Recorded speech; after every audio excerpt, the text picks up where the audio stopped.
20 years ago, what happened on 9/11 changed the world.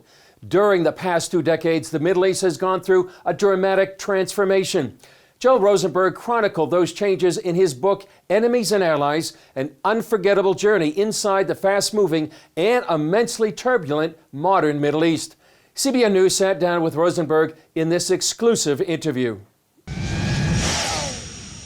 Joel, great to be with you again here in Jerusalem with an amazing view here. Joy to be with you at the epicenter of the epicenter to talk about what in the world is going on in this region.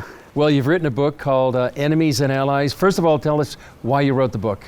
Well, there's a couple things. One, of course, with the 20 years that have gone by since the horrific attacks of September 11th, 2001, one of the questions that people have is, where are we in our battle with radical Islamism, right? We've gone through multiple cycles. We've been in a almost 20-year war in Afghanistan. We were in a war for many of those years in Iraq. We have been in battle, or at least in counterterrorism operations in Syria, in Yemen, in Libya, and throughout this region.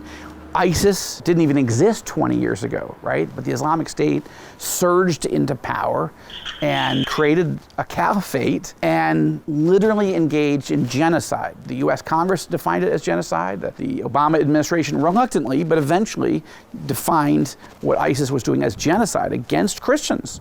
They were slaughtering Muslims by the millions or by the hundreds of thousands, but they were purposely trying to liquidate, annihilate the Christian population and Yazidis as well. So where are we with Al-Qaeda? Where are we with ISIS? And of course, the biggest threat in the whole region back 20 years ago and more today than ever is Iran and the Iranian regime. So I really felt that the threats in the Middle East, in the Islamic world, are changing so much and in some areas growing so grave and dangerous that we had to take a new look at it.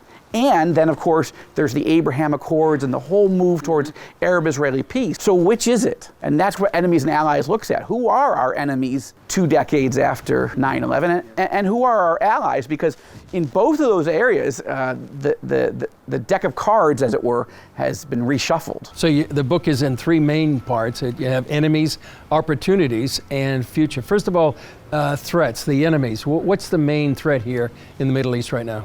My basic assessment is that 20 years after 9/11, Al-Qaeda is on the run.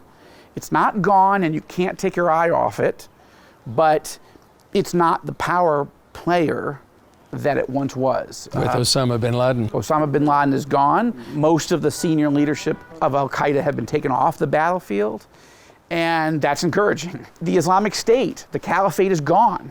The millions and millions, almost 5 million people that were living under the slavery, under the tyranny of the caliphate, have been liberated. Abu Bakr al-Baghdadi, the spiritual and political military leader of ISIS, has been eliminated, and most of their leadership has been too.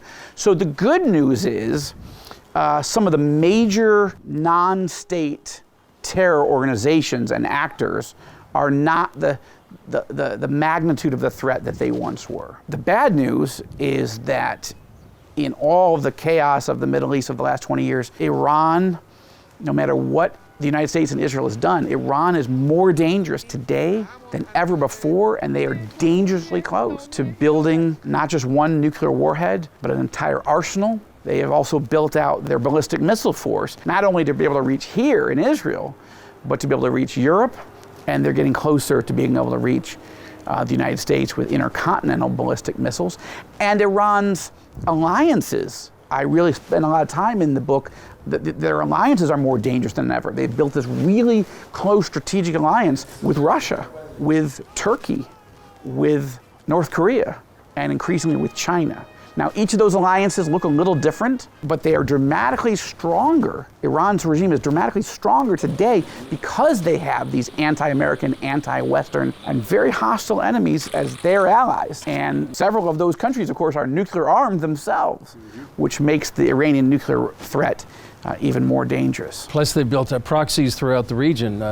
Iranian militias in Iraq, Hezbollah, Hamas, the Houthis down in Yemen as well. That's right. Almost surrounding Israel, as well as some of the Sunni Arab nations. And I think that the countries that have allied themselves with Iran's regime, I don't think they understand who they're in bed with. I think all of those leaders in all of those countries believe they are using Iran to poke in the eye of the United States and to mess with Israel and the Western alliances. I don't think that these leaders and nations believe that Iran is setting the agenda, that Iran is setting the pace, that Iran has genocidal ambitions. The Iranian leadership doesn't want to just improve their position in the region. Iran's leadership are driven by an end times radical, apocalyptic eschatology that believes that at the right moment, the Ayatollahs will be able to annihilate Israel, which they call the little Satan, and that's only their first objective.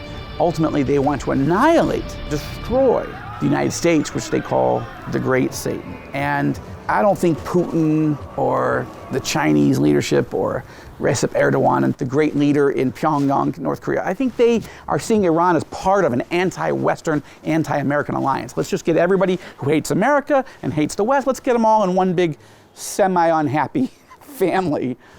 I don't think they realize exactly who they're in bed with when it comes to the Iranian regime.